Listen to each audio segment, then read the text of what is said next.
We got work to do.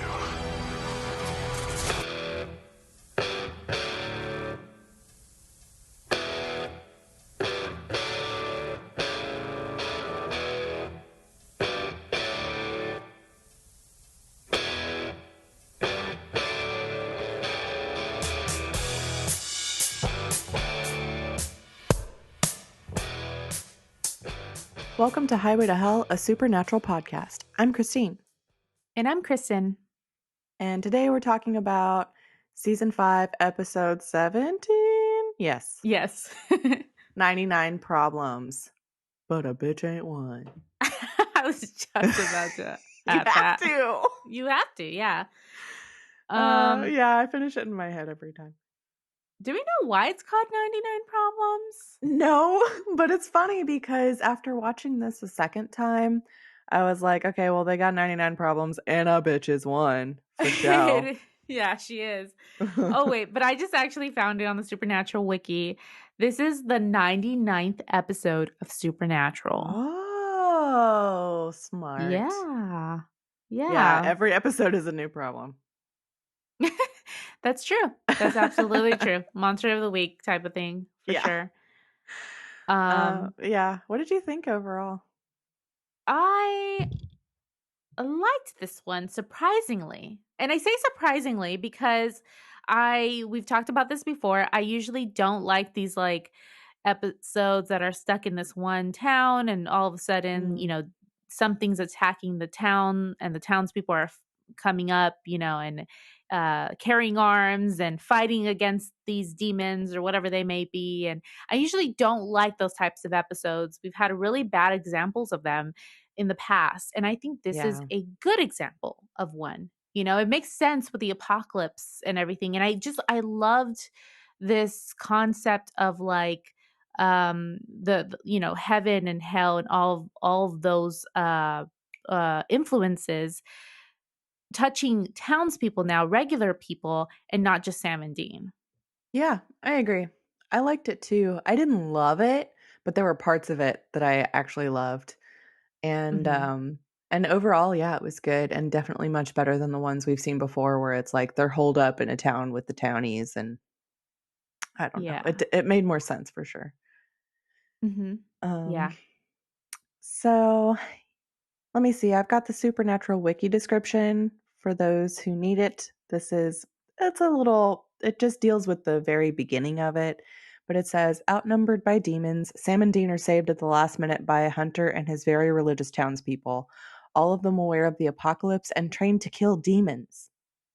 Um, I would go on to say that they meet someone in the town who is passing herself off as a prophet.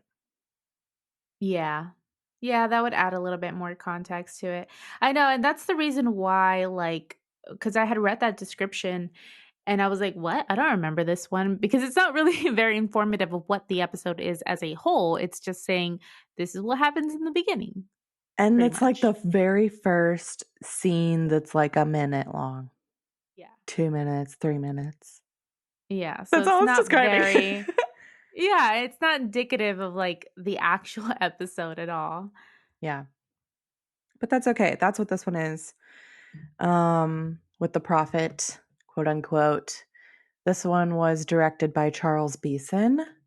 Um, and I pulled up the lists of it was also written by Julie Siege. I pulled up the lists of the episodes that they both worked on before. Yeah. Tell me And what your thoughts are, Christine, because I have some. yeah, it's interesting because the ones that Charles Beeson has done, they're kind of all over the place. Most of them I think I don't really like. Okay. Um, but then there's like Changing Channels, which was great. Mm-hmm. Mm-hmm. Um, and I liked It's the Great Pumpkin, Sam Winchester. And Julie Siege also worked on that one. Um, I like the ones that she's done so far. We've got Fallen Idol, Monster at the End of This Book. Chris Angel is a douchebag. So, yeah, but with his, it seems like it's kind of, I don't know, both ends of the spectrum. Well, I guess I'm a little bit surprised because I actually really like a lot of the ones that he directed. He did Changing Channels, like you mentioned, which is awesome. And then he did like The Rapture and Sex and Violence, which I remember being really happy about. I know what he did last summer. And even like Yeah, his those were really good. early ones, Playthings, and Roadkill, like I loved those. Um, but I really did not like this one as far as the directing goes. I Yeah. had some issues with it. And it's mainly in that action scene, which we'll talk about later on. But I was really surprised when looking at what he's done. And the next episode he's set to direct is The French Mistake, which is one of like the coolest episodes of Supernatural. Um, so I don't know. I don't know what was going on. I think he was like maybe trying something different. And for me personally, it didn't really work. That's fair. Yeah. I mean, I think I was looking at this list and I was like, Sin City, didn't love it. Yeah, true. I don't recall loving Roadkill. And I know you liked Playthings a lot, but I think I was kind of like, I like it. Yeah. I mean, But I'm that's not just saying me. it's like amazing Oh no. episode. I think it's more just like it's one of those few season 2 episodes that just No, yeah. really. You did like it, and then for it to be like, I don't know, different in this episode as far as what you expect from him. Yeah, I could see that. I don't know what the deal was. Maybe he was pressed for time or something too. I feel like that's always what they're up against. Yeah. Yeah, I don't know. Or maybe I'm being too rough with him too. Maybe it was the editing as well. But no, I don't know. We'll get to it. We'll get to that action sequence Mhm. and talk about that. We will. We didn't have any music in this episode. There was a kind of whatever song that nobody knows playing in the background of the bar at one point, but that's it. I don't know if you had anything else you wanted to add before we talk about the episode. um no, I don't think that I have any fun fun trivia facts, so we can just get right into it. Alrighty. So, this was a very interesting recap that I was excited about.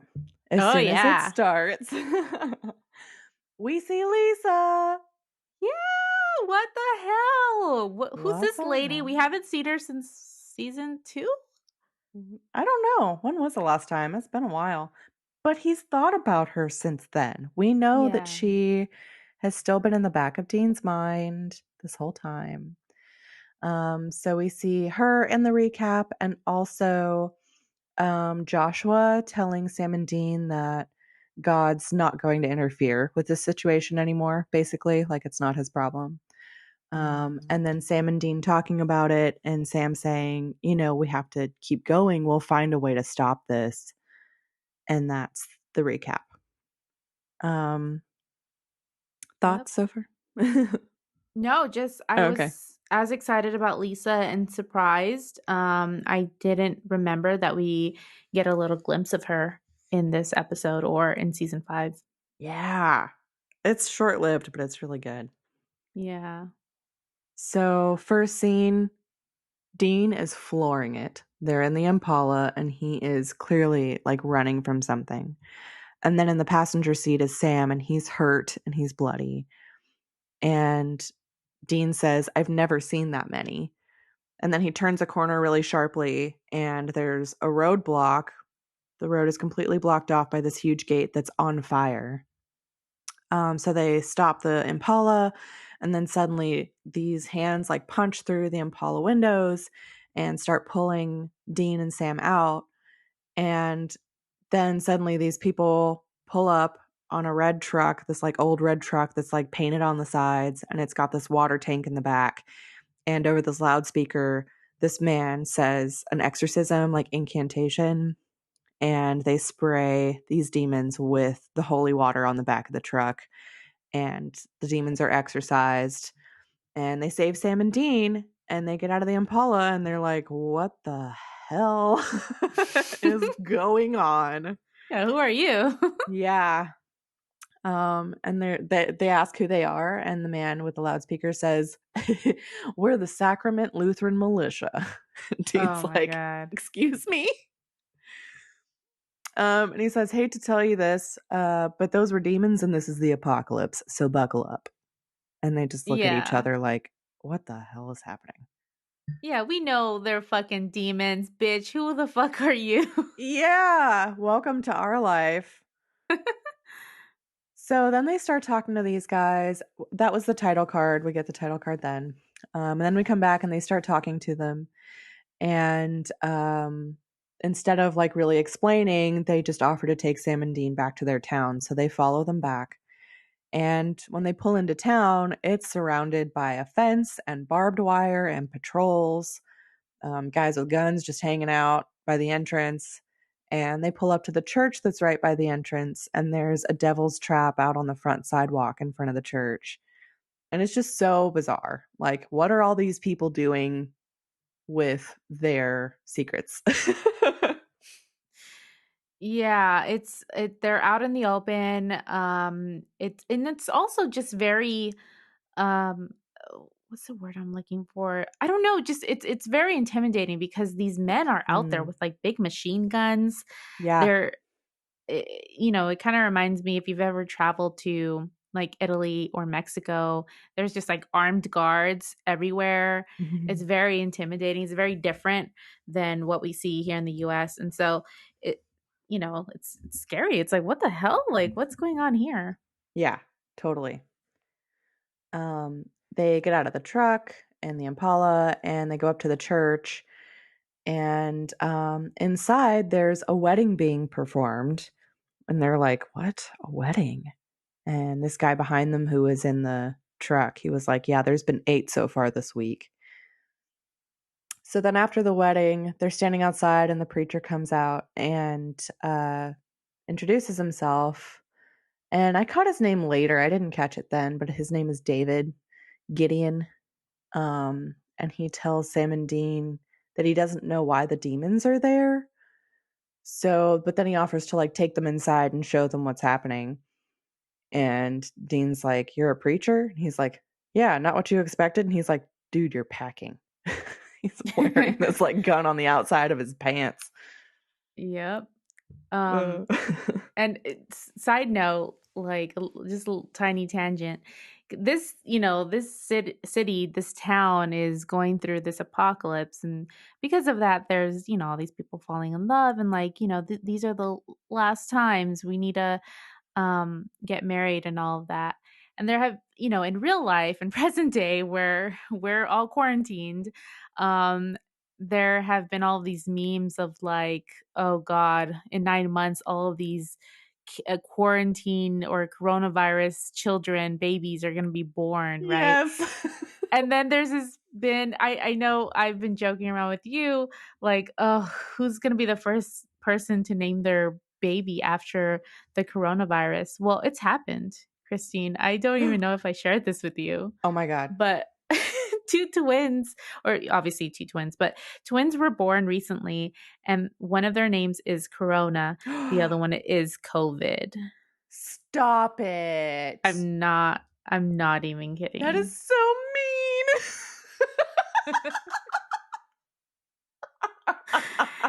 Those This poor happened. children. I know, it's insane. Oh god, people are so weird. That I is so, so know. mean. Well, we were cracking up at that other meme that was like, oh, it was like a whiteboard with all the different baby name ideas written on it. And I still Yes. love like Charmina, like after the toilet paper. Yes. So Oh, funny. man. Quarantina. Yeah, I think quarantine was my favorite with, like, a Y instead of an I. It's just but no, it's happened. It's real life now, so this is the reality we're living in. If I want off this ship, I want off the boat. Yeah. Oh, man. Um, where's the other reality? I can't get over that. Poor little Corona and COVID. Oh, little Corona. I hope they come up with some good nicknames for them at least, like Covey or something actually cute that's not immediately recognizable. Yeah, hopefully. I think it was, in India that this happened, but yep. All right, well, buckle up. So, let's see. They follow the preacher to the back of the church and he takes them into this big room. And families from the town are preparing to fight the demons, including children. Children are like packing guns and making bullets, like packing gunpowder into shotguns and oh, they're packing salt. Mhm. So they're just all over this demon stuff. And they're looking around and asking the preacher questions about who's telling them to do these things. And he doesn't want to talk. And he's like, Dean's like, dude, y'all are packing salt. That exorcism was in Enochian. We know that someone's telling you something. And so before he can speak, this woman comes over, this young woman, and she introduces herself as Leah. And the preacher, David, is like, don't talk to them. And she's like, no, it's okay. They're Sam and Dean Winchester. They're safe. And Sam and Dean are like, okay, what the fuck? And she says that she knows all about them from the angels. And she knows that the angels can't see them here because of the marks on their ribs. And she tells them that the angels show her where demons will be before they get there and before something happens. And so that's how the townspeople are able to head off these like demon events. And then Dean Yeah, she asks knows her, everything. she knows everything. So Dean asks her if she gets like migraines before she sees something and sees lights. And she says, how did you know? And he's like, you're not the first prophet we've met, but you are the cutest. And then she Yeah. looks over at her dad and he's just like staring at Dean and he's like, I mean that with the utmost respect. It's so stupid. Did we when we met Chuck and we learned about him being a prophet, did we get the sense that there were other prophets out there? I got the sense that there could be other prophets, that there are other prophets in the past or future, or they just kind of pop up whenever they're needed. Okay. Yeah, I don't That I was my remember impression. them kind of mentioning, or Cass at least, I think, mentioning, yeah, there's this long list of all of these prophets in history. But I don't recall whether or not like there is Yeah, I just mean, one in the world or multiple. right. Yeah, I guess that was my impression at the time too, was that there would just be like one at a time. Right. Like a Yeah, slayer called up to action. It's like a prophet called up, you exactly. know? Yes, exactly. Um, so yeah, but he's like, oh, you're totally a prophet. I got this figured out. Mhm. Also, you're cute. So then they go to a local bar. And when they're at the bar, Sam calls Cass. God damn it. Uh, okay, I said that there were parts of this episode that I loved. It was literally every single part with Cass. He was my favorite part of this whole fucking episode because every single time, even right now, he's not even drunk yet, and he's so funny. So Sam gets Cass's voicemail and it beeps, and Cass goes, I don't understand. Why do you want me to say my name? And then there's like keys beeping, like beep boop, beep beep boop boop boop. And then it Yes. just stops. I So love it's like, that. what? It's I'm Uh really happy with the way they've carried on this, like, Cass does not know about the world yes, that thing innocence. storyline. They do so well with that because, yeah, something like that, so little, but of course he wouldn't know what the fuck, No. how to, like, set up a voicemail. No. Like, I don't understand. This is stupid. Boop boop, let me try again. That's so great. So Sam tells Cass in his voicemail that they're in Blue Earth, Minnesota, and he's asking Cass for his help. Uh, so then he goes back to Dean and They can't figure out why there are so many demons in the area, but Sam's upset because he feels like the angels are using the townspeople to do their dirty work. But Dean doesn't think it's so bad. He's like, at least they're organized, basically. And he says that they're all going to die anyway. And then Sam gets really serious and he's like, what happened to us saving them? Mm. Yeah, that was another thing. What did you think about the fact that they're just like fucking shooting all of these people? Um Back in like season 2, we were concerned about the fact that there are humans, there are real human beings in all of these demon Right. bodies. And it's funny because I remember the first time I ever saw the show, I was watching it with my husband. Like, we didn't even notice this transition, but like at some point we went, wait, wait, wait, hold on. Do they not care about this anymore? Do they not care that like about saving the human inside the demon anymore? Hmm. And it they don't. Like, it just kind of like falls away. And I don't know whether or not that's just kind of a writing decision, because it is difficult to kind of get around like, oh, there's a human and we need to pay attention to that. Hmm. Or if it's just the fact that, hey, this is the fucking apocalypse. Like, they don't have time to Right. be saving every life, which is tough. Yeah, it is really tough. And I think you're probably right. I could see it being like kind of both. Like maybe because it's the apocalypse now. They Yeah. they decided in the writing to kind of like have that be, I don't know, how they operate from now on because they don't have time. Hmm. That would make sense to me. And I guess that's kind of how I felt about this episode, like because there are so many. Um, and it was a little like I thought about that at the beginning because in that first scene, they have the exorcism, but the bodies are still dead. Like I don't really understand Huh. because the demons vacate, they're given those. Oh, but maybe it's just because of Well, her because that was fake. maybe. Okay, before I remembered or knew that it was fake, because I had totally forgotten about like, I had remembered that she was the bad one, but I hadn't remembered that like that whole thing was a setup. Mhm. I thought, oh, okay, so they're like shooting these demons because, they're coming at them, but they're exercising the demon also, so to make sure that it doesn't just escape into another body. Mhm. It's actually supposed to send them back to hell. Mhm. Because I think there's a difference. Like, if you just shoot a body with a demon inside of it, I don't think that we've seen that it just dies, Right. right? Right.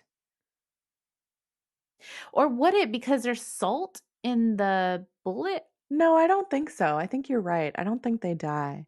But I guess I was under the impression that, like, I don't know, maybe they did shoot those bodies and I missed that. But, like, if they didn't shoot the bodies and they just did the exorcism, that they would still leave behind a working host. Well, and I think we've seen in the past that it depends. So, we've seen this through like Meg, for example. Once they exorcise the demon from her body, there's just this broken down human being. So it True. depends on whether or not the demon has been taking good care of that body. But Mhm. if they're like jumping off buildings, they're like, fucking their shit up. I mean, they're not Yeah, going to true. survive that. That's So I don't know. yeah, I hadn't thought about that either. But also and then I guess specifically in this case, um, like maybe they wouldn't be alive either way. Like I don't really know how it's working because it's a setup. Like the exorcism that they're saying isn't real. So like how is she controlling those demons that are like I don't how is the setup Yeah. working? Is she I in league don't with these demons to like fuck with people but they're dying? I don't know. I don't know. I mean, is that why though? I don't know. Is that why we Dang said, it. "Oh, it's fake"? So maybe did she in fact give them a fake exorcism, right? Well, yes, because Okay. Cass does tell them that at the end. So, but that's why I'm confused. Because if it's a fake exorcism, the demons are still leaving those bodies. Are they doing that because they're in league with her or because she's getting rid of them herself to make the townspeople think that they're doing it? I You have know what no I'm saying? idea. Yes. I think I just had assumed, "Oh, she's in league with them. They know what's happening. They're just gonna they're all in cahoots and they're tricking them, so they're just leaving the body instead of actually being exorcised out of the body." But Right. that But I they're don't know if also that like putting makes themselves much in a line of sense. fire because they're dying in other ways. True. Yes. I don't know. Okay, I think I discovered a problem. I have a problem. Very confused. That's okay though. We're gonna roll with it. So let me see, where was I? So they are in that bar and then they hear that Leah has had another vision. And so they go with everyone else and leave the bar to go to the church and hear her vision. At the church, David, the preacher, tells them all that demons are gathered about 3 miles away in a house. And Sam and Dean offer to join the party. Then the preacher says a prayer to like send them on their way. But they're looking at the crowd in the church and they see that the man who's the bartender and who was with everybody in the truck in the beginning, he is not joining them in prayer. He's just kind of looking around like this is stupid. And then he pulls a flask out of his jacket and takes a drink. Yeah. So he's not into it.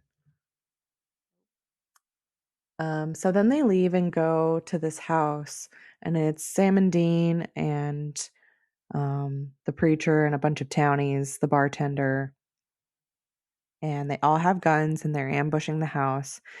And outside the house, Dean is attacked by a demon, and one of the townies is like, I don't know, late teenage kid, shoots the demon with salt, and then speaks Enochian and exorcises the demon.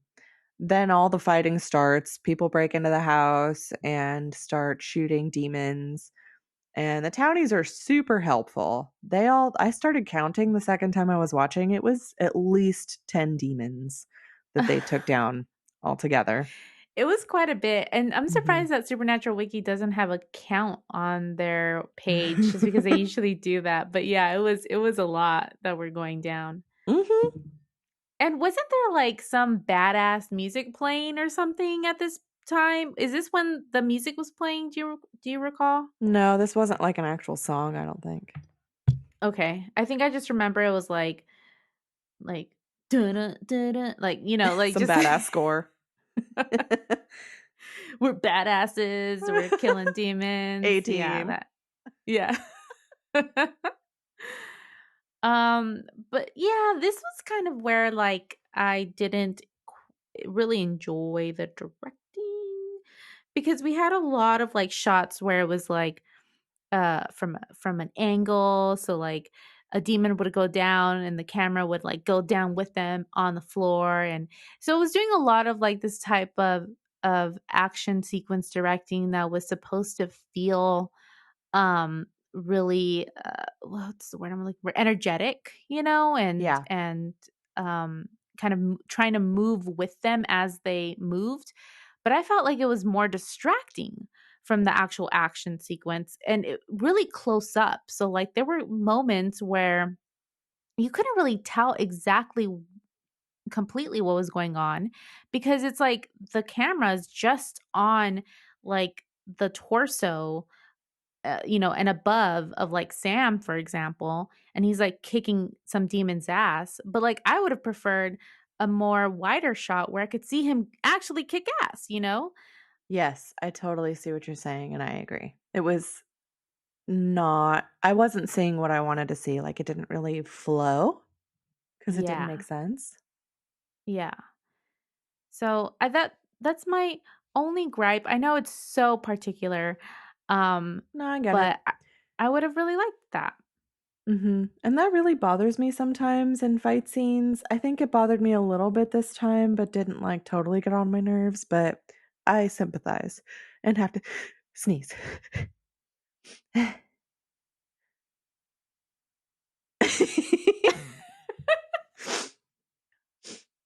Okay, no, I Is that a good distraction? don't. Yeah, keep it going. No, no, it's okay. Okay, it's not gonna um, happen. oh. I know. Well, and then one more thing about the action sequence. I got really excited, although I was kind of like sad because of the directing when Sam threw the knife into the demon's back, one of the demon's backs, and then That was fucking sweet. sorry, Dean grabbed it out and then boom, uh sank it into another demon's chest, and I was like, "Oh yeah, that was cool. That I like was that." fucking sweet skis. Yeah, I liked that too. So, if you're gonna like direct a whole long fight scene that's kind of like funky, at least end it well.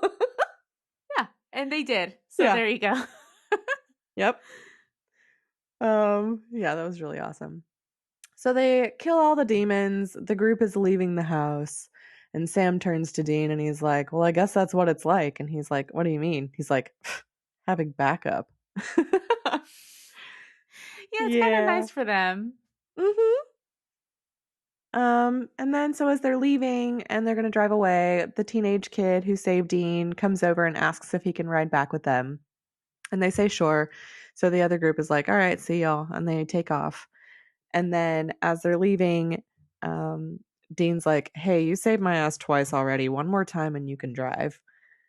So he opens up the trunk and pulls out a few beers and like he sneakily throws a beer to the kid. And they open up their beers, and then suddenly the kid gets grabbed and dragged under the Impala. And Sam and Dean react really quickly. They pull the demon out from under the car and kill her. But then they pull the kid, his name is Dylan, they pull him out from under the car, and his throat has been slit, and he's dead. And Dean's like really upset. Yeah. And it's funny because I remembered this kid from my previous watches, and I felt like I had gotten more of a connection in previous watches because really the only connection we get with him, I feel, is so quick. It's Mhm. right at the beginning when they're walking into a church and we see his mom pull out his headphones from his ears and Yeah. go like, "This is a church, take out your headphones," and he's like, "Okay, mom." And it's like it's a really sweet moment, like he's out there fighting demons. We just saw him. I don't know if we had actually seen him fight in the first episode, but we just get the sense, oh, this is a kid, you Right. know. He's He's young. still got his mom around. And yeah, and then he dies. And it's just like in this moment after they fought all these demons, they should be fine. They should be safe now. But no, it's like you can never turn your back. Right. And it also, I'm glad that this didn't become a thing. Like, the townspeople obviously mostly believed Sam and Dean, but I was afraid that they would be like, "You killed him," or something, or "You're not on our side," because it happened after everybody else left. Mhm. So how can they know exactly what happened? Yeah, So I yeah, was I'm afraid they glad were too. gonna, yeah, I thought that they were gonna get into this whole thing of like having to prove what happened. Or I was worried that it was gonna be the mom who was like, "Why weren't you watching my son? What the hell happened?" Like, where Hmm. was his back and everything, but no, And she I kind mean, of we got was, but yeah, we not kind that of bad. got some worse stuff from her, Oh but yeah. but, not in this moment. Hmm. Yeah, so that's shitty. We cut to a funeral at the church for Dylan, and Sam and Dean are standing outside, and his mom and dad come up to them when they're entering the church, and she's clearly been crying, and she turns to Dean and she says, "This is your fault." And I was like, "What? No, it's not. Whatever." Yeah. Um, but she's distraught. And Dean, to his credit, he doesn't say anything or argue with her at all. He just lets it go. She's clearly like a mother in grief. So, during the service, David doesn't have any words for what happened. He just says he doesn't know why any of this is happening.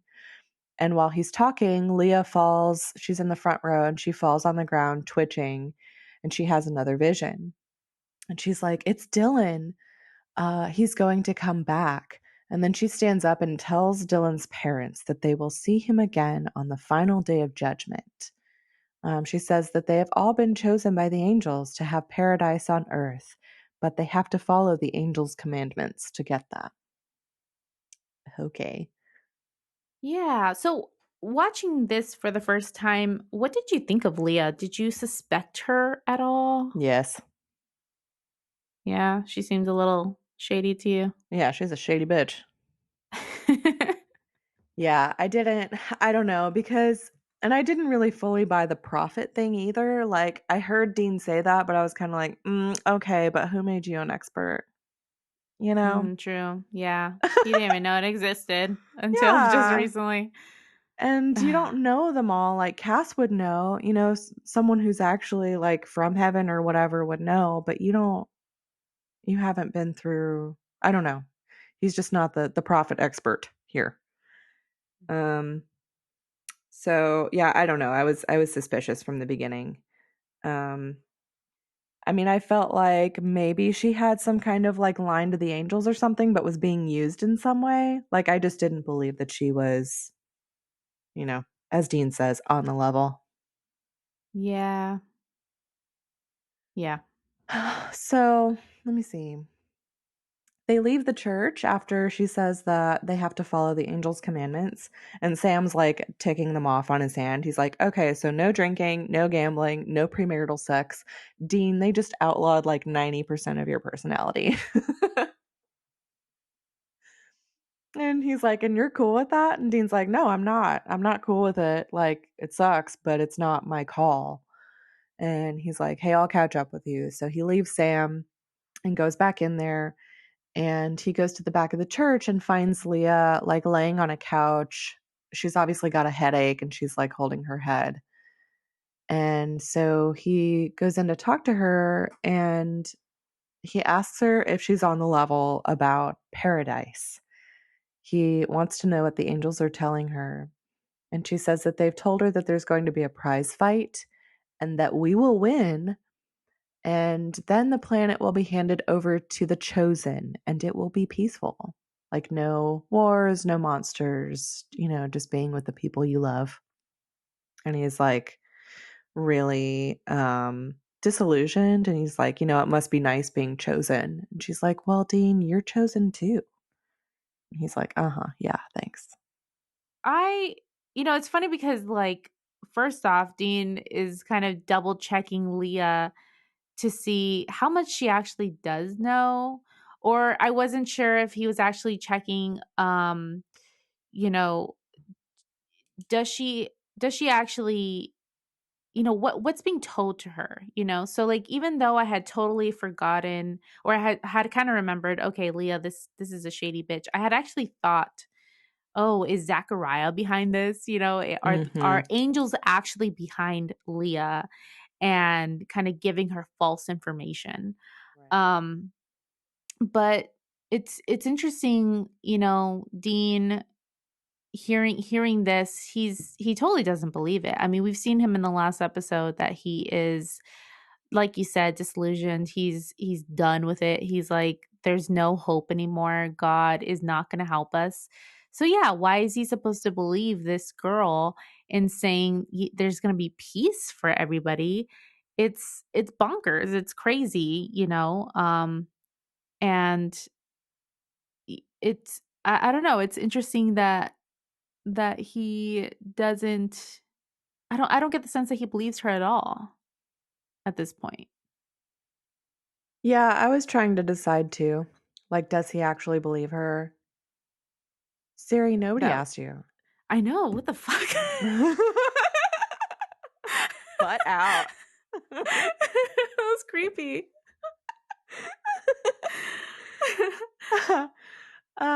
Yeah, I wasn't really sure like what he thought at this point. Like, I felt like he wanted to believe, and so that's why he was talking to her, but it wasn't like she didn't convince him.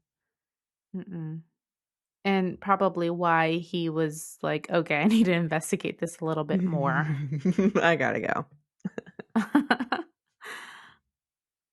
Um, so then while Dean is talking to Leah, Sam goes to the bar to visit the bartender, and his name is Paul. The bar Oh, is totally Paul. empty. Um, okay, so is it just me or is Paul kind of hot?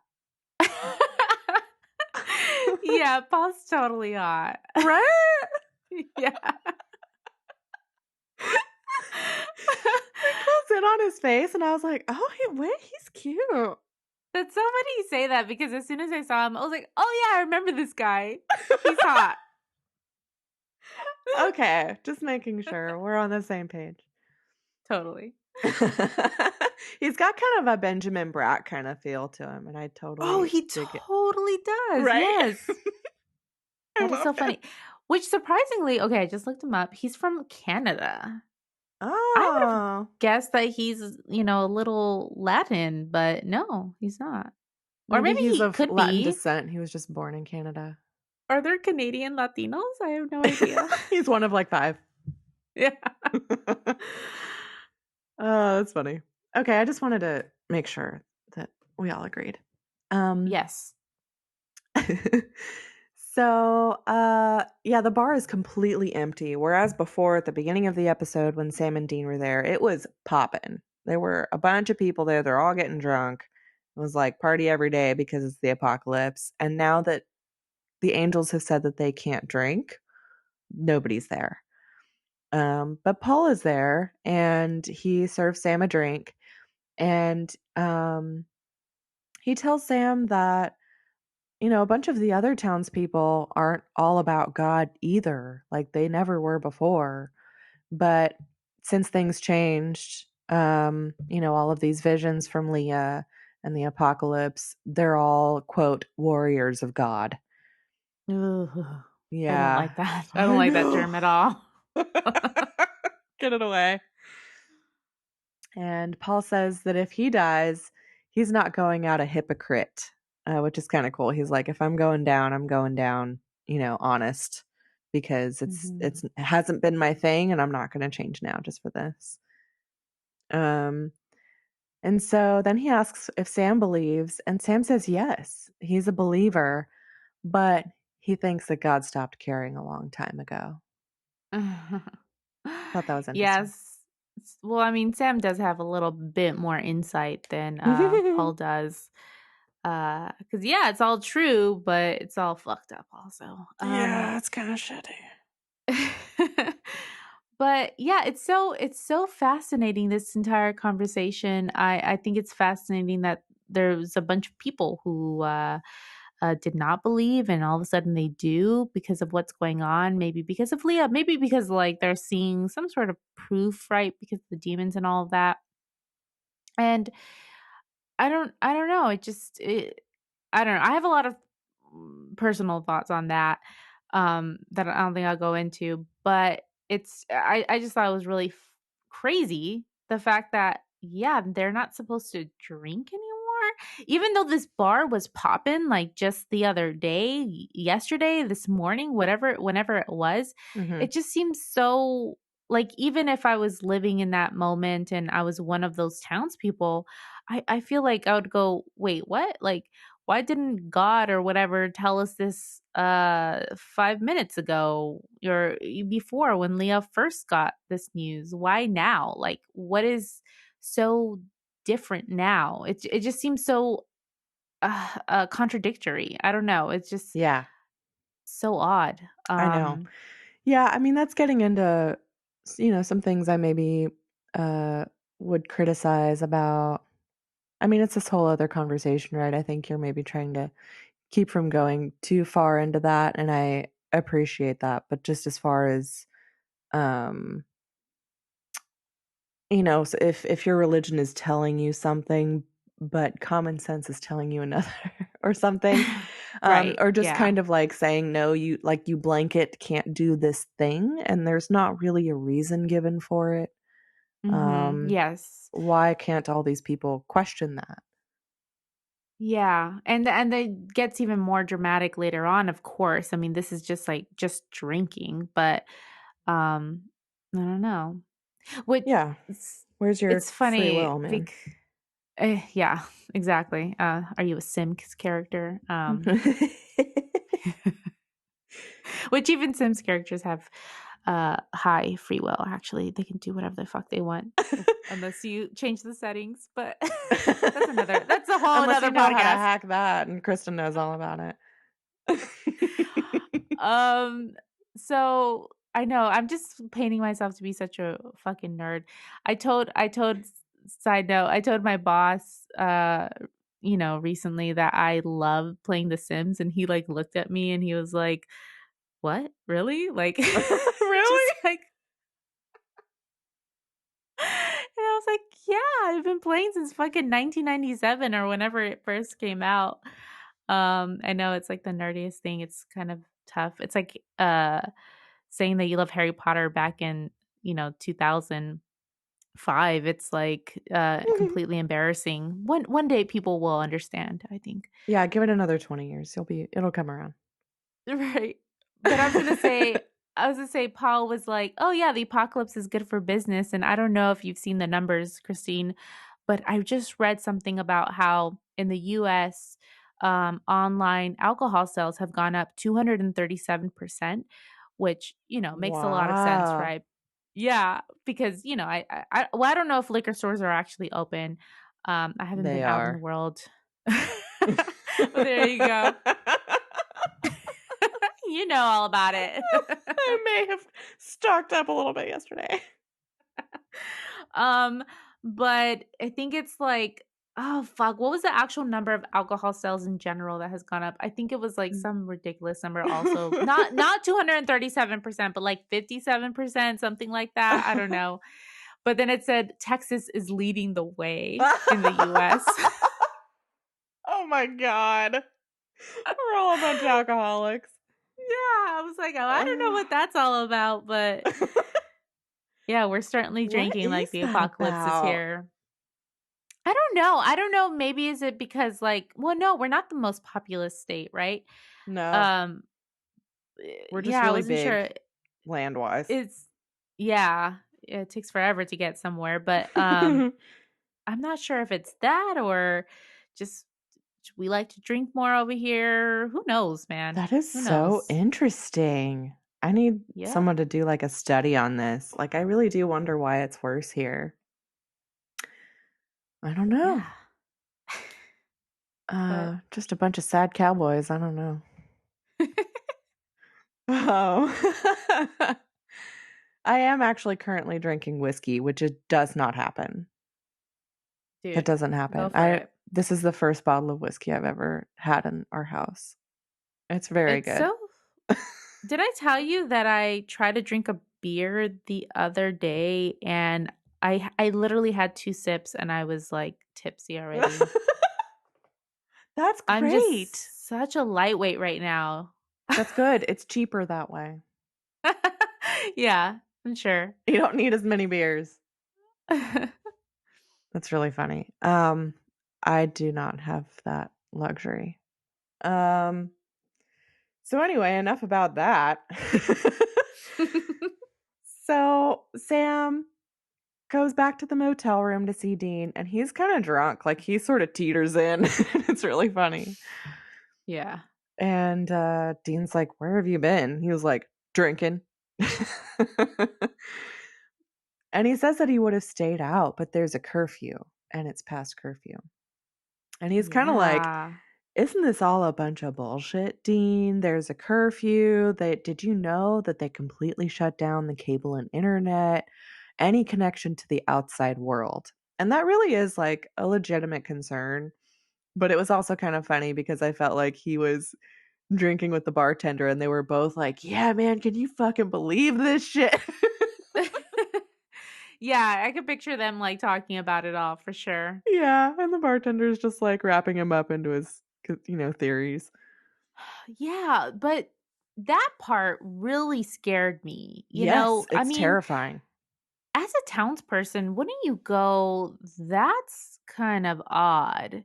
Because he also Right. says it's to cut them off from, corruption of the outside world. What? Like, Mm. how could you be corrupted from the outside world? And it makes me think, wasn't there some sort of, oh god, maybe am I making this up? Wasn't there a country or something, some sort of land where there was a ban on internet or something Oh, because they didn't. well, like North Korea? Okay, is that where that's happening? Definitely North Korea. I think they had done that to some extent in China as well, where I they, think that's where I'd heard it. yeah, where they, limit the internet so that you can't it's only within like, you can only search things that are within your country. So, I think of in China, they couldn't look up anything that originated from another country. So, like, any news outside news was under, like, strict surveillance and control. And Yeah. it's even more that way in North Korea. They're completely cut off from the outside world, and they're actually fed, like, fake videos, which is really insane. I That is know. insane. Yeah. So there, I mean, that's just a scary concept. It's so like Yeah, 1984. very Big Brother. I Yeah, I cannot believe we're living in a time where that happens in the world. Mhm. But it's, yeah, it should have, like, I think, put some worry into the townspeople, because what's the purpose of that? Like, okay, Right. God could potentially say, yeah, drinking is bad, or you need a curfew because there are demons around. I can get behind that, but why the whole corruption thing? Mhm. Um Yeah, and then you're and it just suddenly, like, totally cut off from the outside world if you needed other help or something. Like, Mhm. there's no way to communicate now, and that would scare me. Yeah. Yeah, and I guess maybe it's why it was done is because this isn't happening in other towns, I would guess. I you know, I guess not, and that's it's kind of funny because I feel like in some of these episodes, like, these apocalyptic things, maybe just for the sake of being able to, like, I don't know, easily shoot an episode that's still within your budget. They do this, but it's like they only affect one little tiny, like, podunk town and Right, not, which is like, an entire region of the world or something. Which is what I would which expect. yeah, and, which is what my issue usually is with these types of episodes. Yeah. It doesn't make much sense to me. Yeah, and I think, like, it kinda stood out to me and was kinda goofy when Cass later, like, he comes in and he's like, "She could take this whole town down with her." And I was like, "Whoa, whoop-de fucking do. It's what, like, 1,000 people?" You know? Yeah. Well, what are you gonna do there? What are you gonna accomplish there, hell? Right, cool. Not much. Congratulations. Yeah, and I get it. They can't just, like, waltz into New York and start filming, or, like, try and Sure. pass off some, backlots, as New Yeah. York. But, like, And even I if they guess, had said, like, "Oh, yeah, all like, we're getting reports of yeah. towns and all this in this whole region or something being affected," like, just some inkling that it's bigger than just this little butt fuck nowhere town. Yes, exactly. That's Pardon that's my all that could français. have been done. But, Yeah. I don't know. And I don't necessarily want to see them fighting in Los Angeles or fighting in New York City. We've had them go to Hollywood once, but because I do think, like, this middle America is the theme of, not the theme of the show, but, like, it's Oh, yeah. the, what do I want to say, Christine? The heart of the show. Yeah. It's what the Um, show is, you know? mhm. Um, It's where it's centered for sure. Right. So I could see them going to this small town. I'm fine with that. But like you said, why aren't we getting reports of like this hitting major cities or spreading across the nation? It's This is weird. the whore of Babylon. She's got to come down and like really fuck some shit up. And Yeah. she's just kind of like weirdly, slowly like getting into these people's heads in a tiny town and taking them down one tiny town at a time. Mhm. I don't know. Yeah. Oh well. Um but it's still kind of freaky, and Sam kind of goes off on this thing because he's telling Dean that, they've cut off their connection to the outside world, and Dean doesn't care at all. He's just like, "Oh, really? Okay." And Sam's like, when is this too far for you? Stoning? Poison Kool-Aid?" I was like, "Good point, Sam." Yeah. And Dean says that they were supposed to save these people, but they can't now. And Sam's like, "Okay, so you're just gonna roll over?" And he's like, "Maybe." And Sam's like, "You can't do this." And he's like, "What do you mean?" He's like, "No, I mean to me." And then Sam gets watery eyes. He totally did. Yeah, he did. And he tells Dean that he can't count on anyone else and he can't do this alone. And Dean's like, "Okay, I can't take it." And so he leaves the motel to clear his head. And then, like, he closes the door, and Sam really sadly is like, "It's after curfew." He's so cute. I know. I don't Um, know, does Dean believe this, though? I don't know. I don't know. It's like he wasn't even hearing him. I don't know. Yeah, I thought that was odd. I would have thought I don't know, I would have thought that Dean was, especially after that conversation with Leah, just so much more, skeptical of everything that's going on. But I guess he is just kinda giving up, you know? He's not thinking clearly, he's just like, "Fuck it. Right. Is this our life? Yep, I guess so." Mhm. Yeah, I feel like it's kind of like given up, and also like this is still kind of like small potatoes compared to the bigger fight that he knows is going on, and he can't influence that, so he's just like, "What's the point?" Mhm. Um, so I get it, but yeah, I just felt like he wasn't even listening to Sam at all. He just doesn't give a shit. Yeah. Um, so then we cut to that room in the back of the church where all the town families are putting together weapons and packing salt. And Leah comes like running in crying, and she tells her dad that the angels are angry. She says the angels gave clear commandments, but some people aren't listening. So they all can't go to paradise until everybody's like a follower. And then we cut to my fave, the motel, and the door is open, and you can just see the screen door, and Cass is like leaned up against the door frame, and he just looks miserable, and he's like, "I got your message. It was long, your message. I find the sound of your voice grating."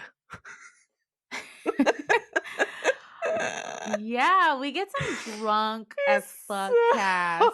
drunk, and he's so sassy, and I love it. He's such a sassy drunk. Yeah.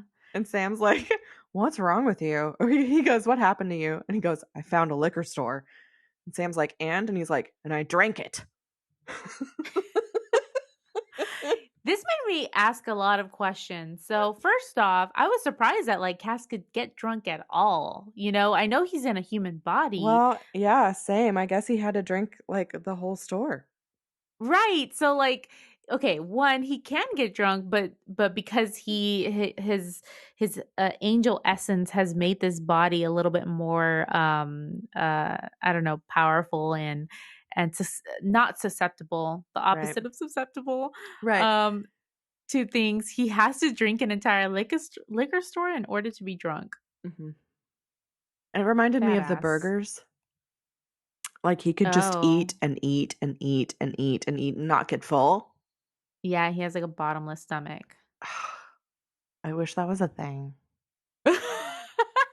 Me too, I would man. love, dude, I've gained like 10, but I don't know how much weight I've gained since quarantine. quite quite a It's lot it's more bad. Yeah. I mean, than I it's have in a actually while. it's crazy because, I mean, in Dallas, I think they extended the quarantine, and so I think they're gonna be doing it here pretty soon, and I don't know if they'll be doing it, Oh, to what you know, date? to May 20th. Ah, yeah. So I don't know, I'm sure they'll be doing it, in other states and cities as well, maybe not Florida and South Carolina where they're still not quarantined, but, God, Florida. Anyone who's in ugh, Florida right now, I'm sorry. yeah, I'm so sorry. Stay safe, guys. Um, but fuck, what was I gonna say about that? I, like, went on a Ah, sidetrack with my weight. mind. Gaining a lot of weight. Gaining a lot of weight, yes.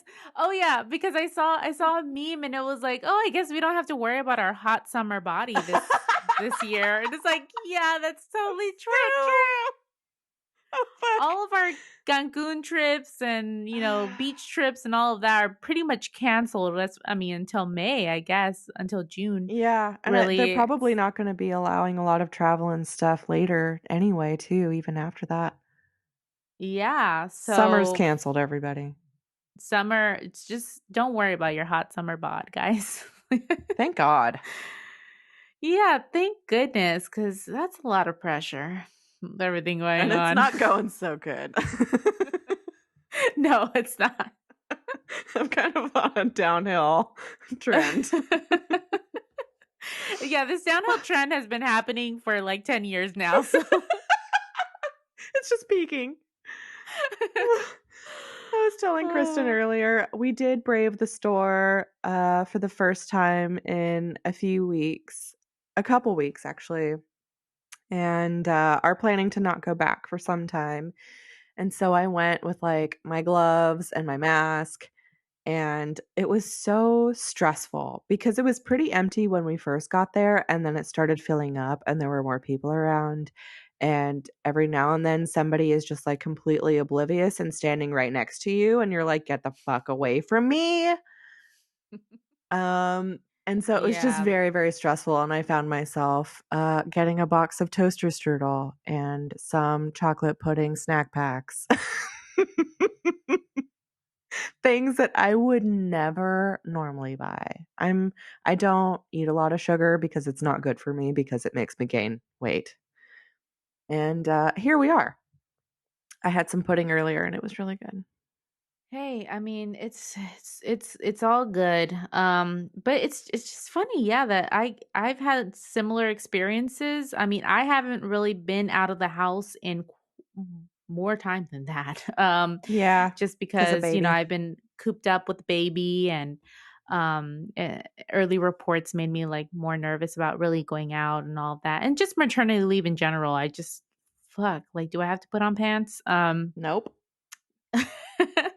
But it's funny because I've been ordering a lot of delivery and I've been clicking leave at my door and people will still call me and be like, "Oh, hey, I'm outside. You didn't answer the door." You're And like, I'm like, "Are you cool. fucking serious right now?" No. I click leave at the door. Why are you calling me? Why do you need to do this handoff? Why aren't you paying attention? That's so But weird. thankfully, I know, and thankfully it's gotten a lot better since the quarantine order. Mhm. Now it hasn't been an issue, but before that, even though we were getting reports of COVID-19 and all of this stuff, and I was clicking that, it was like not getting through to these people. And I was clicking that.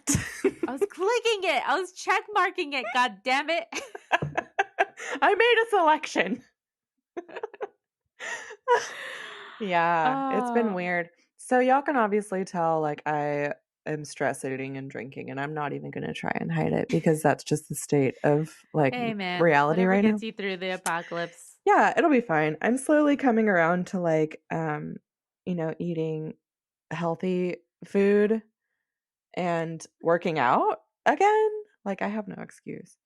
But Well, Christine, I think I just remembered this. Yesterday, I ordered 4 pints of cookie dough.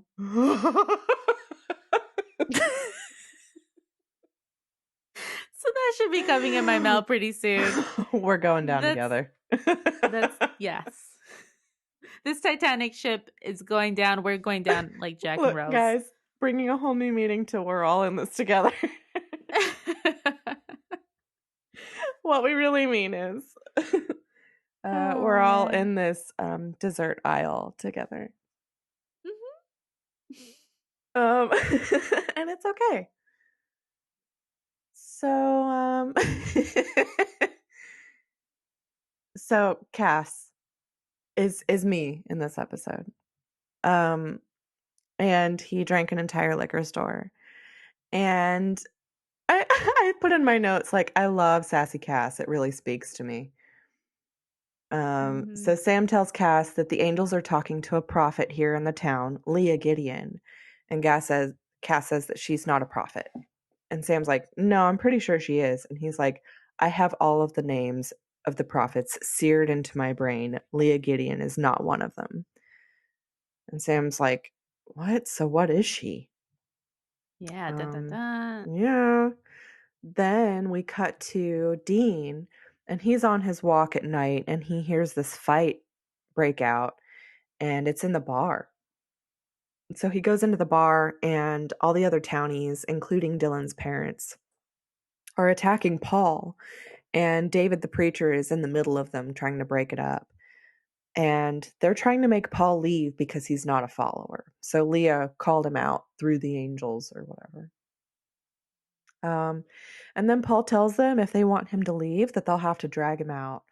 So they start fighting, and Dean punches Dylan's dad to protect Paul. And as the fight starts to escalate, we hear a gun go off, and Paul hits the wall and slumps to the floor. And it's Dylan's mom holding a gun, and she says, "No one's going to stop me from seeing my son again." The fuck, Yeah, Jane. that escalated quickly. Yeah. And it's Yeah. Dean and David are like they run over to Paul and check him, and he's dead, and they're just in shock, just staring at her like, "What have you done?"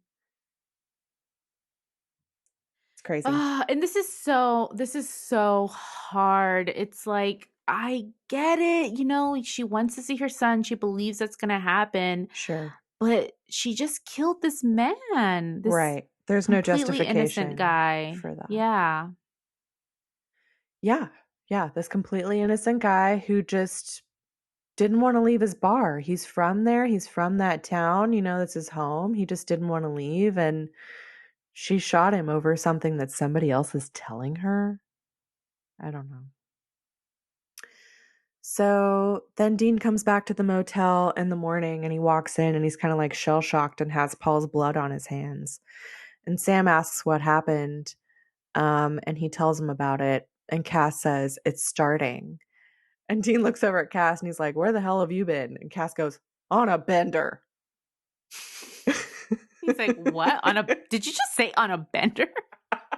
He's so like mad about it. He's like, "It's none of your business. I was on a bender." So then Cass tells Dean that Leah is the whore. And they're like, "What?" Yeah, I think Dean says something like, "Well, tell us what you really think about her." Wow, okay. But he explains that she rises when Lucifer walks the earth. Quote, "And she shall come bearing false prophecy." And she's the whore of Babylon. So I looked up the whore of Babylon on Wikipedia, and it's Oh, also yeah. pretty awesome.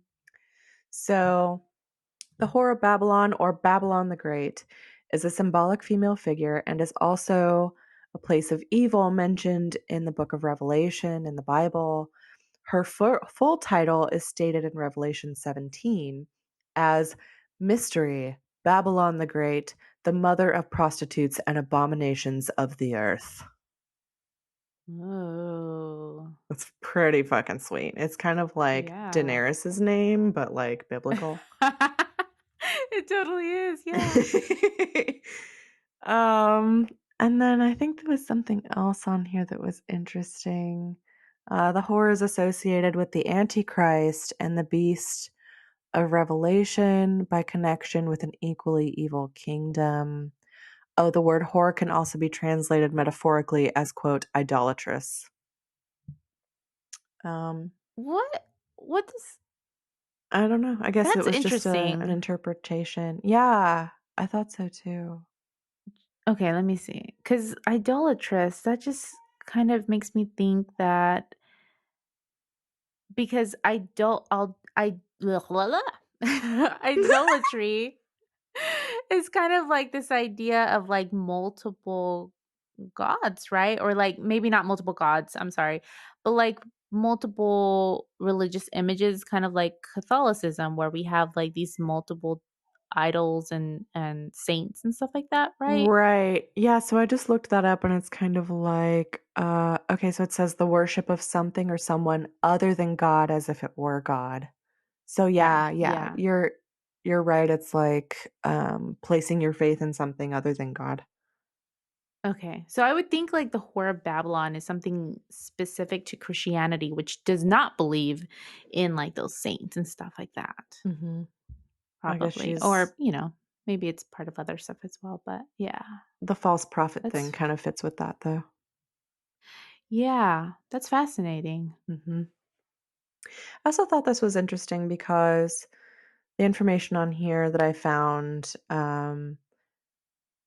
it talks about her downfall and like how she's supposed to be taken care of, and they just went a different direction in Supernatural and made up their own ending for her, basically. But this says that the horror's apocalyptic downfall is prophesied to take place um, in the hands of the image of the beast with 7 heads and 10 horns, which she like rides up with. So like she's supposed to be uh taken care of with this beast that she has too. Ah. Yeah. So I guess I'm not clear like where her, I don't know, like where she comes from. Does she kind of act as like um the devil's like side girl, or like I don't know. So if she walks when or if she rises when Lucifer walks the earth, is she just like a symptom? yeah, just another like kind of like the plague and stuff like that, Right. I guess. Okay. Yeah. Uh That's all I got. I did go to the Wikipedia right now, and two things, or maybe just one. I just saw that the Whore of Babylon is referenced several times in the Avenged Sevenfold song "The Beast and the Harlot," Sweet. which was one of my favorite bands back in middle school. Love that. Oh, I hear a baby. Oh yeah, she just woke up from her nap. Yeah, and I also there's like the longest paragraph, like the in popular culture section is about this supernatural episode. Yeah, cool. That's on here. um it's pretty sweet though. Maybe I'll be her for Halloween or something. Yeah, you need how much? 7 horns? Yeah, and a beast with like 10 heads or something. I'll turn Gus into the beast. Oh my gosh. That would be so cute. I could totally do that. Okay, so great idea. Yeah. Okay, so that's happening. Um, so Cass also tells them that she can read minds, which explains a lot. That's how she knew about Sam and Dean and all of their shit. She didn't need to know about them beforehand. Um, and that the phrases that she gave to the townspeople to use for the exorcisms were Enochian, but they're fake. So Cass says that it actually means you breed with the mouth of a goat. And he starts like laughing. He thinks it's very funny. And Sam and Dean just stare at him and he's like, it's funnier in Enochian. Yeah, a very famous phrase, by the way. That's so funny. Uh, I'm sure they have that on some shirts or something, and I want that. Oh, for sure. Um, I think we need some "It's Funnier in Enochian" shirts. yes. So her goal in all of this, why she's here, is to condemn as many souls to hell as possible. Um, which again, I don't know why this is why the town that you start with if you're doing that, but okay. I wonder also if it's the reason why she's picking this town or a small town in general is because a small town is more likely to believe in God or like, be religious like this. I don't know. That could be I part don't of know, it. just a thought. Mhm. So they're down to, take her down. And this is kind of a dumb line, but Dean says, "How do we go pimp of Babylon all over this bench?" Um, Boo. boo. So lame. Um, so then we cut to Dylan's mom, Jane, after she's killed Paul. And they're in the church and she's crying to Leah. She's afraid that she made the angels angry. And Leah's like comforting her. And she's like, "We all liked Paul, but he was a sinner and he would have taken us all down with him, basically." She's like, "You saved us." And her dad, David, is in the corner and he's like, "How is that okay? She killed him." And he's like, "That sin is so much worse." And Leah cuts him off and she's like, "No, like, this is what we need to be doing. And this is how we get to paradise." It's shitty. Yeah. I'm really surprised that Father Gideon didn't do more.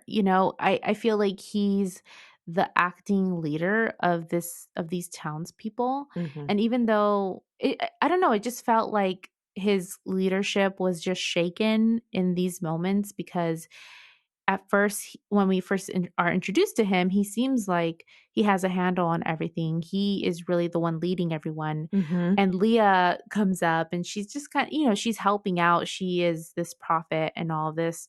But then all of a sudden something happens and when he's like absent, she like takes the stage or he's just maybe just absent metaphorically. I Hmm. don't remember if he was there, but yeah, she just kind of takes over and he kind of just lets it happen. He doesn't really step in and he tries to, but his voice is so like low when he tries to do it. He's just I don't know, Yeah, his like you can see like him his questioning, confidence but he is doesn't take over.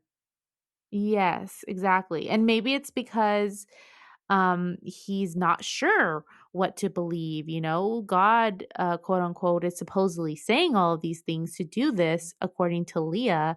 So but it's wrong. And so it's kind of like Cass in season 4 when he's questioning everything and he's kind of going in between. Maybe he doesn't really know what's good and what's bad. Hmm. Yeah. And I feel for him because she's his daughter too. And he's like, "What are you saying?" Yeah. Yeah, that's true. Sucks, man. So then back with Sam and Dean and Cass. Cass gives them a steak that's made from a cypress tree in Babylon, and it has to be used on her by a true servant of heaven. And Cass explains, he's like, "So not you, Dean, not me." And Sam, of course, is an abomination. And Sam's like, "What the fuck, man?" Yeah, he's like, okay.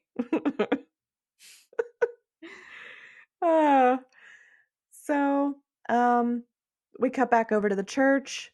Everyone's congregated and they're listening to another of Leah's visions, and she's the one standing at the front. Her dad, the preacher, is behind her. So, like you're saying, she's just kind of taken over at this point. Mhm. And she tells them that it's here. The final judgment is here at midnight. And we still have some things to take care of. The angels have told us that we need to take care of the sinners. And everyone starts looking around at each other and whispering and talking and kind of freaking out. And David's like, "Okay, what's happening here? You're scaring these people." But she keeps going and she's like, "We have to work quickly. I don't want us to panic, but I've been given names." And he's like, "Whoa, whoa, whoa." And like pulls her aside, shocked. And he's like, "You're going to get people killed." And she tells him to let her go, or the next name that she names will be him. Okay. At this point, he should have been like, "Wait a second. Who are you and what have you done with my daughter? Right. This Right. is so weird for her to be acting like that." But I also kind of like, he's stuck between a rock and a hard place at this point because if she does say, like, even if he like forcibly is like, you're done right now, she will like scream his name out to everyone and they are sheep and they're going to follow her and then all attack him and he will be, overcome at that point. Yeah. So I also like having to think on your feet too. You're like, okay, well, I can't do anything about this right now, but I got to think about how to stop this in a Mhm. sneaky way. Yeah, that's true. That's true. He did play it safe But and he should have play it done something correctly. before now. Oh, yeah. Yeah, when I'm when with things you. are happening and yeah, I don't She was know. already like calling out sinners, like, Paul's dead. No, no, we're Yeah, done Jane fucking here. killed Paul and Leo was totally cool with Yeah, it. Jay needs to go to jail. Uh-huh. We're done. Yeah. Um, So then David is walking outside of the church and Cass appears to him. And it was kind of cool because it was like windy and David turns around and there's nobody there. And so he turns around and keeps walking. And then he hears the wind again and turns around and Cass is standing there. And David says, "Who are you?" And Cass is still drunk. He goes, "I'm an angel of the Lord."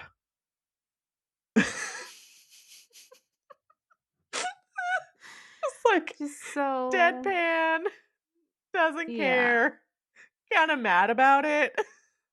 Yeah, He's like, this fucking kind job. of. That's kind of his tone for sure. I'm an angel of the Lord. So funny.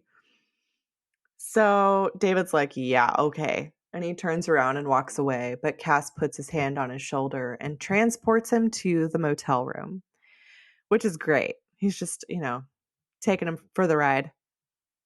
Yeah, because Pastor Gideon does not believe him at this point. No, no. He's like, okay, weirdo. So he takes him to the motel room, and David's like, what was that?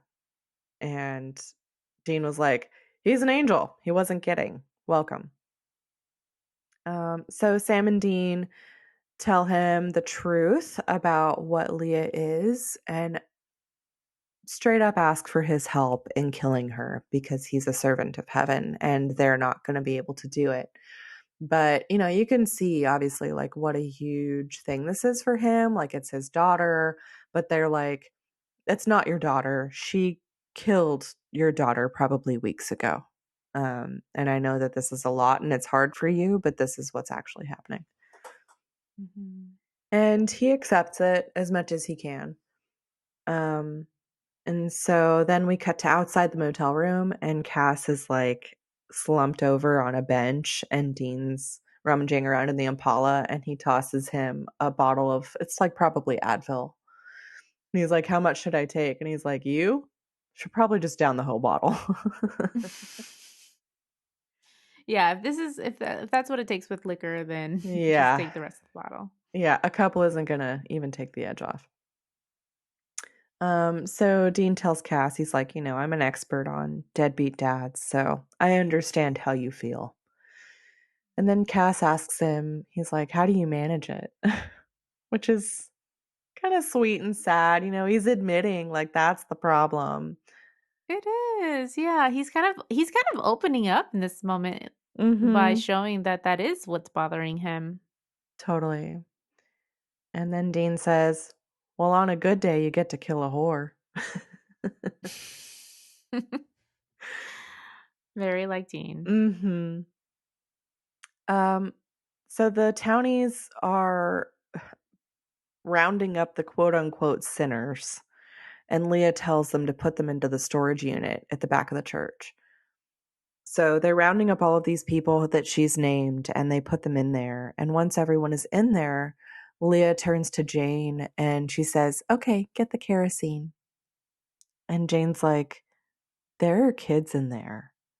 Oh my god. And Leah says, yes, but your son needs you to do this. And she like convinces her. And Jane looks kind of mad, but she goes to do it anyway. She does. And the guy Hmm. next to her kind of also looks like, What the what are we fuck? about to do? Yeah. So I mean, It's getting real dark. it's getting really dark. But just the fact that, like, just that one line, your son needs you to do this, is enough for Jane to go and get the fucking kerosene, is Yes. crazy. Yes, but also like it's crazy that it's enough for her because for me, I would be like, how do I know? You're just telling me this shit. I haven't seen any of it in a while. Like you've been right about the demons, but you're how can Yeah. you ask me to kill all of these people? Do it yourself, you Yeah. know? Mhm. I don't know. I don't go to church, so who am I to say what's right? We're not experts at all. We're sinners.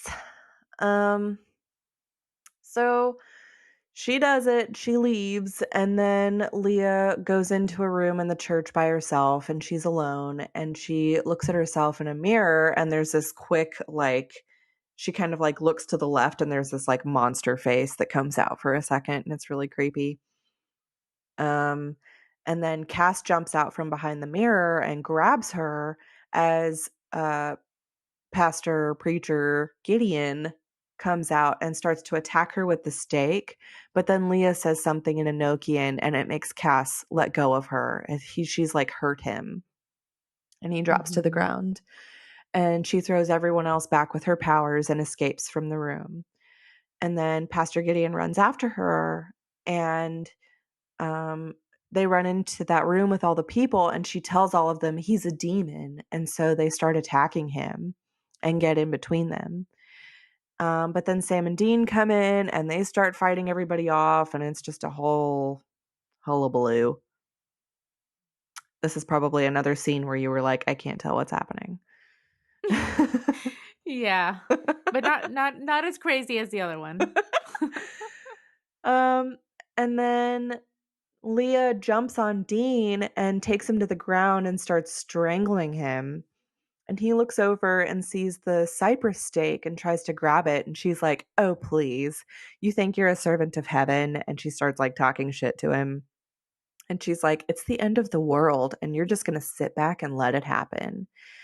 And then he says, don't be so sure, whore, and grabs the stake and stabs her with it. And it totally works. Yeah, it does. What? What? And so she falls off of him and onto the ground with the stake in her, and she kind of like slowly dies. It looks pretty awful, but all of her followers around her are in the room and they're like watching her die this like demon's death, basically. It's like fiery and she looks awful. Mhm. And then after she dies, her skin changes color, it like turns gray. Yeah. Um, So they leave. Oh, also, after she dies, then Jane's standing there Oh. and she's like, I don't understand. How are we going to get to paradise now? And Dean turns to her and he's like, I'm pretty sure you're headed in a different direction. Yeah, shut the fuck up, Jane. Yeah, you're a fucking murderer. Yeah. Just What about saying. what about oh shit, I murdered somebody.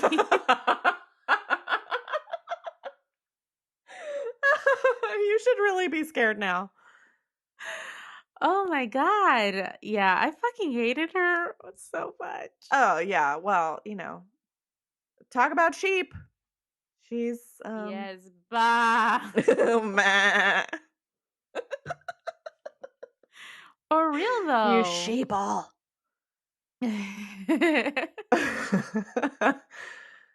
So as they're leaving, they're like dragging out Cass and Pastor Gideon because they're all kinds of fucked up. And they're taking them to the Impala. And Sam's talking to Dean because he's really confused about how he was able to kill Leah. Like, what? Are you a servant of heaven? What? But Dean says that he's also confused. He's like, I just saw a shot and I went for it. Okay. I don't know what to tell you. Yeah, do you think in that moment he really believed it would work? I don't know. Um, I don't know. I felt like he just kinda went for it too. Like, there really wasn't much to say for what he thought already, like, he just kinda went for it. But also, I mean, really in a weird way, like, maybe any of them, I felt like it could have worked for any of them because they were still technically on the side of heaven. Like, they don't want Lucifer to succeed, they don't want this to happen. So, I didn't feel like it was out of the question for him to just try it and have it work, because Hmm. they've been kind of on the right side all along. See, I think he did it just because he was like, well, even though this isn't gonna kill her, it'll hurt her. Right, so there's no Um, downside. Can just go ahead and try it. right. But then I think I don't know. I mean, we're about to get into the reason why Sam thinks it worked. Mhm. Um, but I kind of do agree with Sam a bit. Like I don't think it would have worked unless Dean had some sort of change in his mindset. Mhm. Um because I don't think that it would have worked for Sam, for example, if or even Cass, if they because they still believe in something different than I think Dean does based on his change in attitude from the last episode. Yeah. Yeah, But just for sure. what that is, Sam thinks it's something, but and we kind of see maybe something else with with his conversation with Lisa later on. What that is, I'm not sure. It's just that something has changed. Yeah. Um, let's get into that because I actually kind of agree with Sam. I think this is where he's going. But at the time, it was kind of like a Hail Mary, for lack of a Mhm. better phrase. So, yeah, Dean's just like, I just went for it. They managed to get Cass and the pastor into the back of the Impala. And Sam says to Dean over the car, he's like, "Are you going to do something stupid? Like Michael stupid?" And I hadn't realized it up to that point. Like the first time I watched it, I was like, oh shit, he's totally right. Fuck. Mm. I hadn't thought of that. But Dean just blows it off and he's like, no, of course not. And so they get back to the motel and they're cleaning everybody up. Cass is resting and they're dressing Pastor Gideon's wounds. And Dean comes over and he's like, well, you'll be okay. And David's like, no, I'm not. That should be Yeah. obvious. Well, yeah, his daughter's dead. Yeah, everything's shot to hell. So Dean starts to leave, and Sam's like, really quickly, he's like, where are you going? And Dean's like, I'm going to go get some clean bandages out of the trunk. Relax. um, but then he goes outside, and suddenly we hear the car start up, and Sam's like, oh shit. And so he runs outside to chase after Dean, but he just goes peeling out of the motel parking lot, and it's too late. Yep, it's too late. Dean's taken He's off. gone. So they show Dean in the Impala, driving along, and he's obviously just like thinking really deeply and reflecting. And he shows up at Lisa's house, and it's a new house. It's really nice, but he knocks on the door, and Lisa answers, and she's just like shocked to see him, and it's Yeah. so great.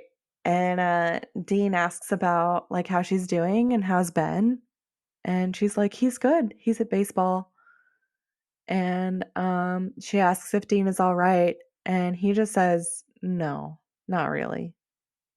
And he's like, look, I have no illusions. I know that the life I live is like how that's going to end for me. But I wanted you to know that when I do picture myself happy, it's with you and the kid. So, confirmation of what we've known. Like, he's actually telling her, like, this is how I would want to live my happy life. And it's so heartbreaking. Yeah, and it makes me think that talking to Paul about, the marriages, right? Like, the fact that there have been 8 marriages or 9 marriages in that little town and just in the past week, maybe he thought to himself like, "Oh, shit, like, what would I do? Hmm. What should I be doing right now in the apocalypse?" And he probably thought of Lisa, and we see that he probably did. And, um yeah, it makes complete sense that he would think of her, but it's also very surprising, like, "Hey, Dean, what the hell? Like, we've never Hmm. seen you this vulnerable." And like actually admitting that to the people you care about. Right, exactly. Hmm. Um, so then she says, she's like, in shock and just kind of stutters. And she's like, I, I know. And she says, I want to. Come inside and let me get you a beer. I just love Lisa. She's so up for like a romantic whirlwind with Dean any old time, and I totally sympathize. Of course, of course. But no, Come it's on it's in, so Betty. It's sweet. really okay if I only see you like once a month or something, or whatever, Well, once every in, few like, months. 3 years or something, actually. Yeah, it I was Yeah, kind of whenever you show surprised up a at my little door. bit about her. I was surprised with her reaction just because she hasn't seen him in, like, years, and so it was actually very touching, that she felt the same way that she had been thinking about him, it seemed. Yeah, Because she says something like that, right? Like, "I want that too. I've been wanting that too," or something like that. yeah, yeah. Um, And it oh, made and me. the other Oh, go ahead. oh, I was just gonna say the other thing before I forgot is that I think Dean had watery eyes in this I moment. think he did too. Yeah, I second that. I was gonna say this also made me think of the episode with her and Ben Uh-huh. because when Dean was around, or Sam, like they kept hearing from her friends, like, "Oh, Dean," Yeah. The like Dean? he's the And one he's that like, got away. "Wait, what? The Dean?" Yeah. Yeah. What? That does So, make him seem that way. So, yeah, that makes sense that hmm he's on the brain? he's on the On her list mind? for sure. Yeah. Yeah. Um, And so she invites him in, and he's like, I can't. And she kind of argues with him. She's like, you can't just drop something like that and then leave. And he's like, I know, you're right. She's like, okay, so come in and let me get you a beer. And he's like, no, I can't. Things are about to get really bad. And she's like, what do you mean? And he's like, these next few days, you're going to see some really awful and crazy things on your TV. But I don't want you to worry because I'm making arrangements for you and Ben. He's like, the people I'm going to see next aren't going to get my help without agreeing to a few conditions. And I was like, oh shit, Holy yeah, he's going to do shit. Michael. Yeah, he's gonna call Zachariah right after that. Mm-hmm. Yep. And cut a deal. Mhm. Um, but she like begs him to come inside, and she's like, whatever you're thinking of doing, don't do it. Just stay. And she starts crying, and he kisses her cheek. But like, I also wondered if he was telling her something because it was kind of long. Oh, like, it was as if it was, like, a lost in translation moment where he's, like, whispering into your ear or something? Yeah. It is I got the sense that he was whispering something, but we didn't get to Because I hear didn't what it actually see was. like a kiss on the cheek. He just like put his face like next to hers, and he's like in her hair. And it seems like he's Yeah. like saying something that we can't hear. Yeah, because it was interesting that just, that we're seeing her perspective. Because we have, like, a full on shot of her face, and she starts crying, and, she's really, emotional in this moment, but Hmm. we don't get, like, him in that Right. We don't get that 2 shot. So it's yeah, that's true. Why do we get that? I don't know. Maybe he was telling her something. Um, but then he pulls away and just says, goodbye, Lisa. And she just lets him leave. And as he's opening the Impala door and getting in, the episode ends. And that's What a that. great ending. Hmm. Yeah, it was really good. Um, but I don't know. So yeah, I liked this episode. There were parts of it again that I loved, but overall it was a like. Yeah, yeah, yeah. I think that's what I mean and what I would like to clarify when I say like I really liked this episode. I think just because we have talked about so many episodes where we have this sort of thing going on with the townspeople and why the fuck is some big catastrophe affecting this small town? Hmm. And what I mean to say is I think this one does it best out of all of those. Yeah. I I just like the fact that we're actually seeing how the apocalypse is treating or affecting other people besides Sam and Dean because we haven't seen that yet, I think. Yeah, I agree. It's been kind of just like, oh yeah, demons are coming out of everywhere, and Sam and Dean are fighting them, and they're fighting the four horsemen, and we've kind of seen that right with the townsfolk, some townsfolk, but other than that, like what else is happening with the apocalypse? And it's interesting to see these townspeople having to take up their guns and fight against demons, and it makes a lot of sense, that it's spreading even more outside of I don't know, but then maybe I'm contradicting myself, just because I feel like we have seen that actually in past episodes, like, for example, with the zombies in Bobby's town. Yeah, I mean, Yeah, I I don't feel like know. we've seen other people like having to deal with it so far, but they haven't been connected to the angels and maybe that feels different. Mm, yeah, maybe that's what it is. And I Yeah. really appreciate that. I appreciate that I think a really interesting version of this episode, not saying that it would be better, but I think it would have been interesting if we would have seen the angels, if it wasn't the Whore of Babylon, if it was actually the angels commanding Mhm. these townsfolk. Mhm. I think I would have liked to see that version a little bit more just because it would have gone along with the fact that, hey, like fucking shit is going down, and this is what heaven is chooses to do and chooses to announce to their peoples. Um, I don't Yeah, that would know. be an interesting take. Yeah, but that's not what happened.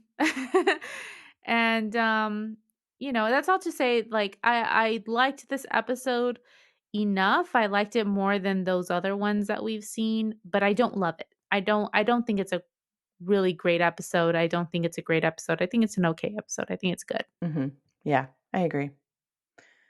Yeah, and I'm looking at the list and I'm kind of looking like around 40, 45. Okay, yeah, that's kind of where I went down also. I would even go down lower. Um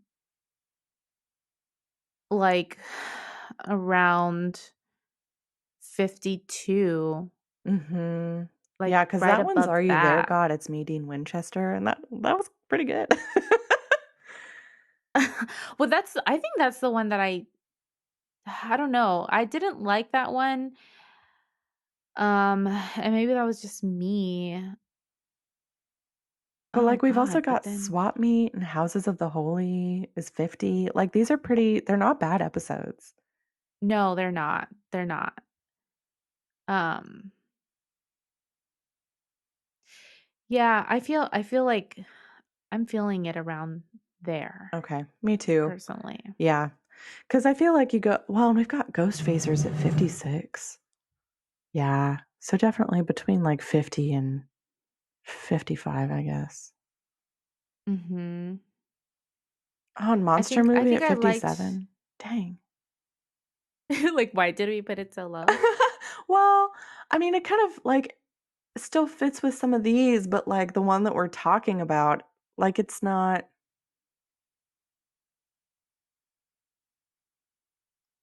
it could even be down like 61 is Hollywood Babylon. Uh-huh.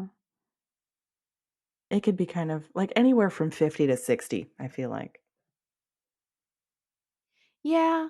For me, I think I do still like this one more than a lot of those, including Are You There, God? It's Me, Dean Winchester. Okay.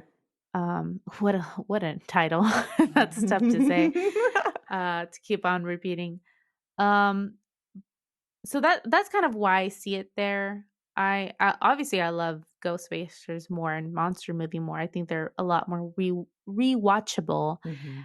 But I don't know. I guess this one. No, I'm with you.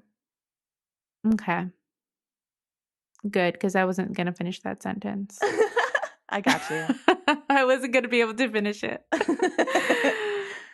Let me take it. Let me Okay, take that sentence for you. great. Okay, so we're seeing it here then. Mhm.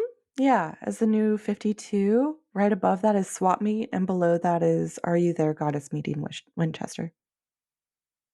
So 99 Problems is the new number 52, and this one's going in the trunk. Cool. Very cool. Um, Okay. but yeah, man, the apocalypse is upon It's us. happening. It is happening. And I'm so glad we got to see a little bit of Lisa again. I'm Me so glad she was too. available after all those years. Because a Yeah. lot of times that happens, right? Where like you went to a certain actress and they're not available. Yeah. Um, No, it worked really the well. next episode I'm excited to get to because we've seen Dean, we've left off with him. He seems like he's about to go and say yes to Michael. So we'll see how that works Yeah. I'm probably out. going to just go watch it right now. I know I kind of want to go watch it too right now. But the next episode is called Point of No Return. So I guess that kind of clues us in a little bit more. Cool. Hmm. Well, until next time, we'll see you on the highway to hell. Bye.